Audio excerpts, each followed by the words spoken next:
আপনার সামনে থাকবে ধানের শীষ, আপনার সামনে কোনো ব্যক্তি থাকবে না, আপনার সামনে থাকবে ধানের শীষ। ধানের শীষকে আপনি বের করে নিয়ে আসবেন।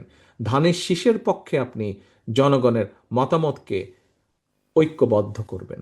ধানের শীষের পিছে, ধানের শীষের জন্য আপনি জনগণের মতামতকে এক জায়গায় নিয়ে আসবেন, ব্যালট বাক্সের ভিতরে নিয়ে আসবেন। বিএনপির দেশ গড়ার যে পরিকল্পনা, এই পরিকল্পনাকে আমরা আসুন বাস্তবে রূপ দেই। বাস্তবে রূপ দিতে হলে আমাদের জনগণের সমর্থন প্রয়োজন, এবং জনগণের সমর্থনকে দলের পিছনে আনতে হলে আপনাদের ঐকান্তিক প্রচেষ্টা এবং উদ্যোগ প্রয়োজন। আসুন আমরা সে উদ্যোগ গ্রহণ করি। অনেক মেধাবী মানুষ এগুলোর পিছে কাজ করেছে। আমরা যখন তাদেরকে আইডিয়াগুলো দিয়েছি, তারা অনেক পরীক্ষা নিরীক্ষা করে আমাদেরকে বলেছেন আইডিয়াটি একদম এরকম না করে একটু এরকম করুন, তাহলে বাস্তবায়ন সম্ভব। আইডিয়াটি আর একটু এরকম করুন, তাহলে বাস্তবায়ন সম্ভব।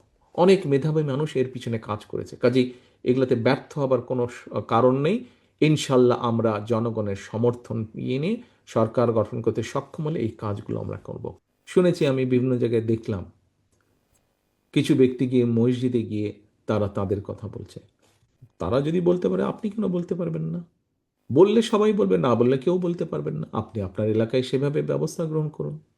বললে সবার বলার অধিকার আছে। আর যদি কোথাও নিয়ম হয়ে থাকে সেই যে বলবে না, তাহলে সেই নিয়ম সকলের জন্য প্রযোজ্য হবে।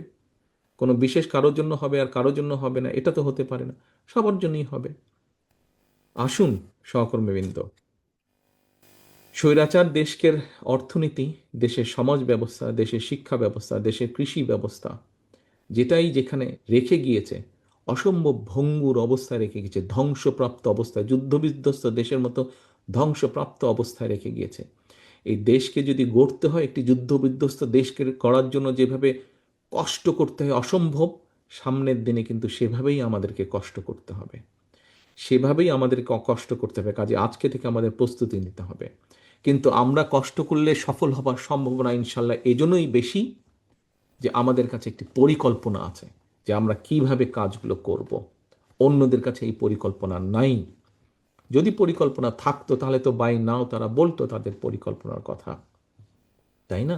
তাহলে তো বলতো তারা, কিন্তু এখন পর্যন্ত তারা বলেনি। এখন বলবে, দেখবেন কয়েকদিনের মধ্যে বলবে। আমাদেরগুলো দেখেছে, জেনেছে তো।